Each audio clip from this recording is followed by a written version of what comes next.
Hey everyone, I'm Scott Cunningham, aka Scottsy Business, and today we're going to be going over my rules for successful saving. I will also be doing a video very soon on successful investing rules.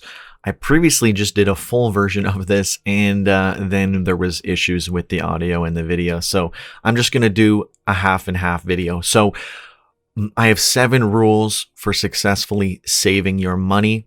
And this has been extremely helpful for me.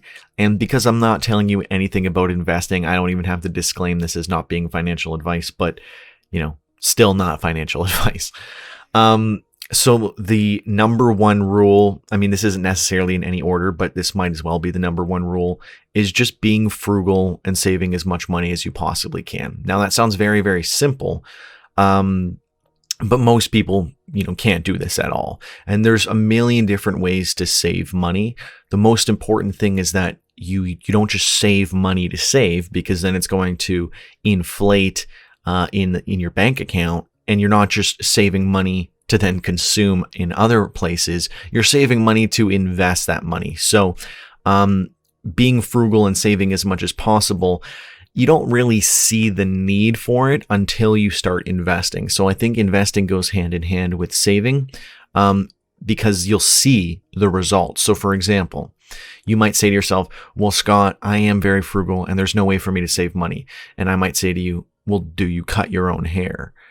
That could save you $500 a year. That could be invested in bank stocks like TD at 5% a year in dividends, compounding interest. If you're pretty young, that could end up, if you do that every single year with all of that money, that could end up being $20,000 plus in invested in dividends by the time you retire. And, say that's giving you like a couple $1,000s a year.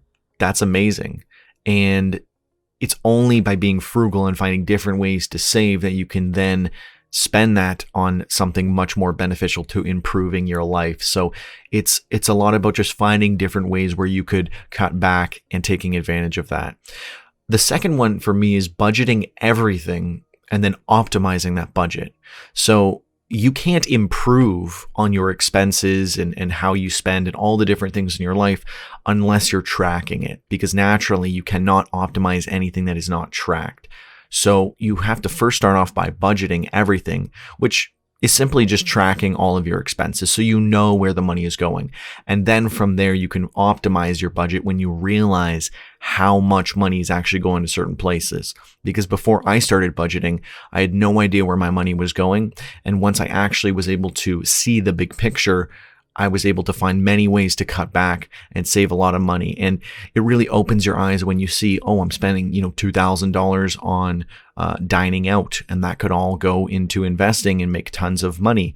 And I look at it like when I buy Bitcoin and Bitcoin doubles in value, then that $2,000 becomes $4,000 because you invested it rather than just saving to save or not saving at all. So that can be a huge difference in actually growing your wealth and, improving that over time. So 3 is simply sticking to your budget. Once you've actually got your budget all set and you've cut out the things that you want to cut out to improve how much money you actually have to spend every year, then you want to stick to that budget religiously so that you can actually achieve the things you're trying to achieve.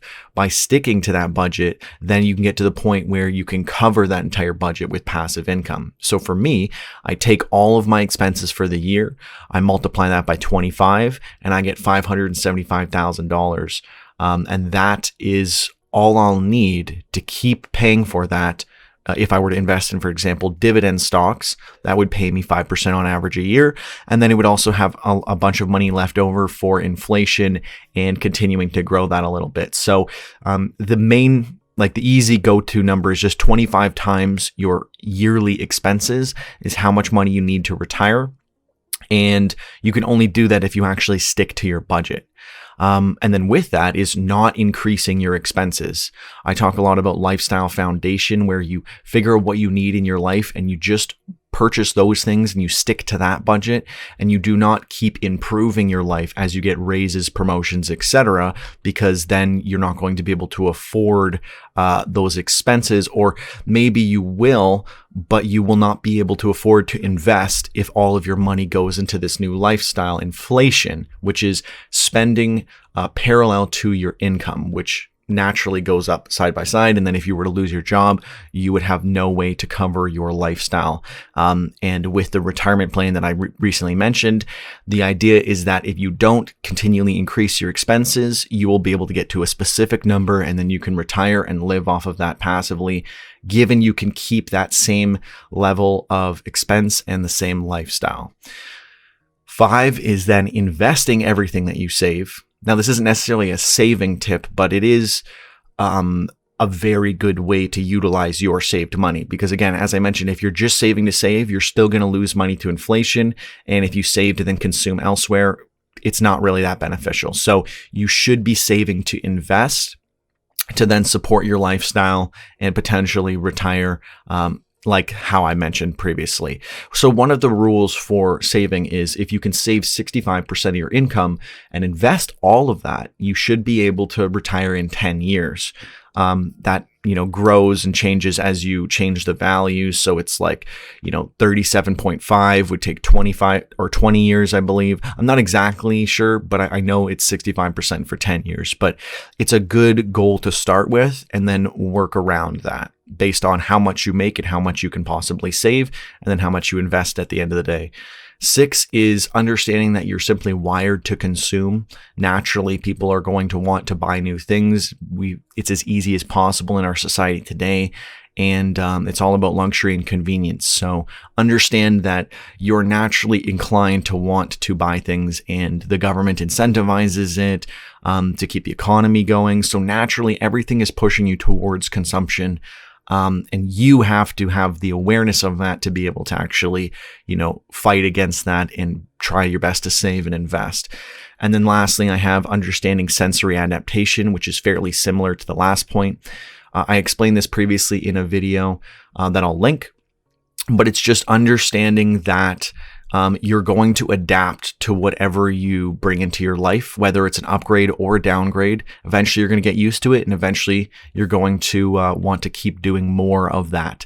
So for me, I get gratification out of downgrading my lifestyle because I know I can retire sooner.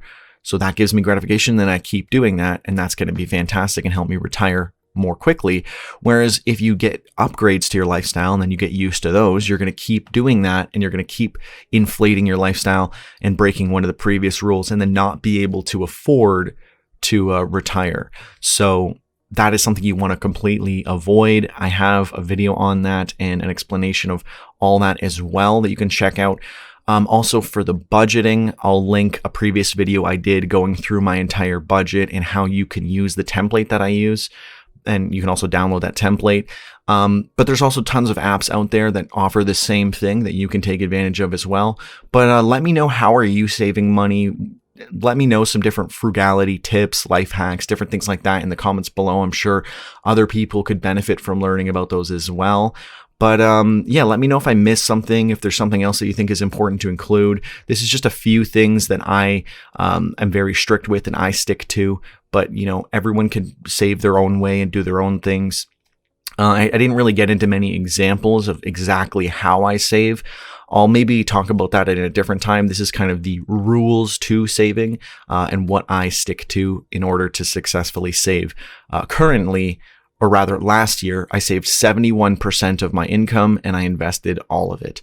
I'm very proud of that. That is well beyond my 65% goal to then retire in 10 years. So if that is correct, I am well on track to retiring in now 9 years. So, keep following along with the journey. Let me know if I missed anything or if there's anything that you'd like to share in the comments below.